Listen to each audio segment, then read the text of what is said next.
So now that we created an Android project, let's compile and run it on an emulator. But to do that, first we need to get familiar with a very important tool in Android development, which is called Gradle. It's an automation tool. It helps you automate the repetitive tasks in building software, like managing dependencies, compiling, running tests, packaging the application, and deploying it. Let's check them one by one. Managing dependencies. A typical Android app depends on a lot of libraries and frameworks.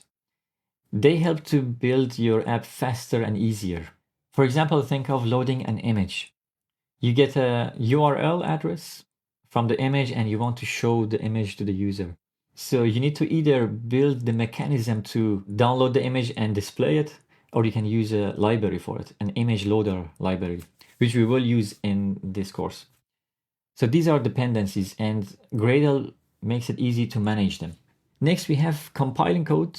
Your Java or Android code needs to be converted to bytecode so it can be run on the Android devices. Because Android devices, they talk bytecode, they don't talk Kotlin. So this step is also managed by Gradle.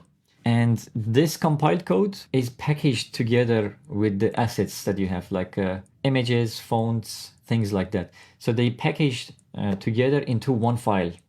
And that one file can be installed on an Android device. Gradle also can deploy that file, an installable file, on a server, for example, if you want to share it with the team. And it can run automated tests. Test automation is another story for itself, so we don't cover it in this course, but it's quite handy, and Gradle makes sure that tests are passing. And you can also have custom build logic, something that you want to automate. You can write a script in Gradle and make sure it runs every time you compile and run the app.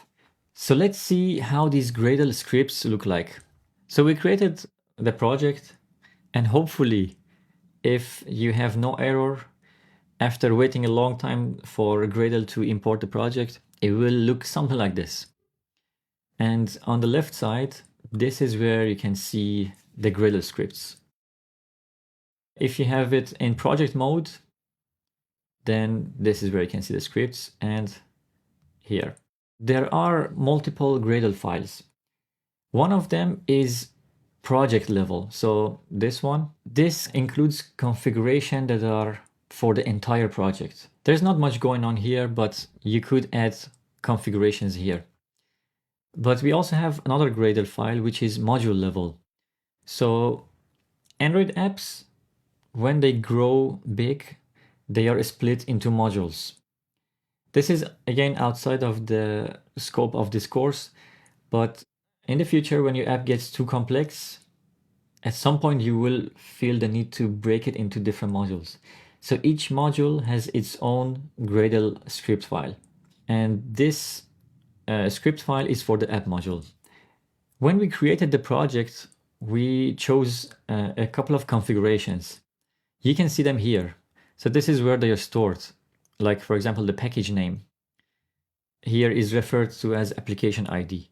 Minimum SDK version, so the minimum Android OS which is supported by our app, that's 24. Target SDK is the Android OS version that this app is designed for and tested for. And then we have version code and version name. They can be a bit confusing, but maybe let's start with version name because it's more familiar. This is what users see on App Store. It's a string value. It looks like a number, but it's actually just a string. You can write anything here. This is informative. It doesn't really have a technical meaning for the Android OS or the App Store. It's just for informing the user. What has the technical meaning is the version code, which is an integer number. So you cannot have like fractions and stuff like that. It's an integer code. This is used by Android OS and the App Store to check whether this app needs to be updated. Oh yeah, and version code is invisible to users. Only version name is what users can see. And lower down here, you see the dependencies of this module. a lot of libraries, as you see. We haven't even added our own libraries. These are the Android libraries. But we'll come back to dependencies and how to modify them a bit later.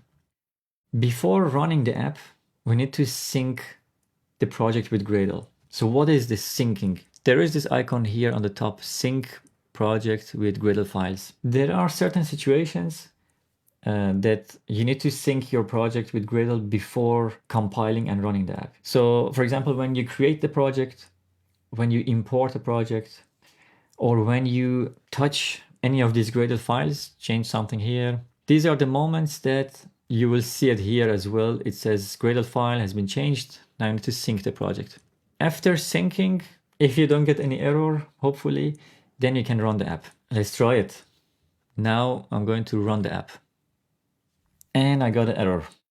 Quite likely that you will get some sort of error for the first time when you create or import a project. It's complaining about the target SDK version. So it's funny because this project was created by a template of Android Studio.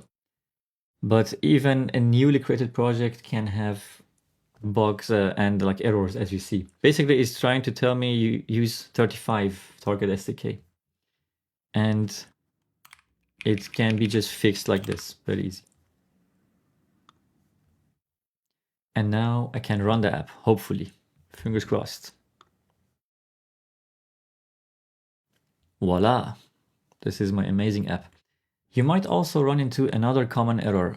I'm going to simulate the situation just to show you how the error looks like. This kind of error. Somewhere in this error you can see the name of Android Gradle plugin, or AGP for short. It's a bridge between general purpose Gradle and Android development. So this plugin makes it possible to use Gradle for Android development. And it can be quite annoying sometimes because AGP has its own version and Gradle has also its own version. So sometimes they become incompatible. And when you see this kind of error, you need to upgrade the version of AGP. But where do we do that? So the dependencies that we talked about, they don't have their version here. The version of all of the dependencies are centralized in something called Gradle version catalogs. And that is here. All the libraries, frameworks, all their versions are here. And their own definitions are here. So for example, this is the Android Gradle plugin, AGP. And the version of it is here. So intentionally, I made a super low version. But before I broke it, the version was this, the version that is compatible with this Gradle version. And now it's successfully synced. If you don't know what version to use, which I also don't know most of the times, I just check it myself here. The original documentation, this is the compatibility versions between Gradle and AGP. If you want to know the Gradle version, you can find it in this file, Gradle wrapper properties. This is the version that my project is using for Gradle.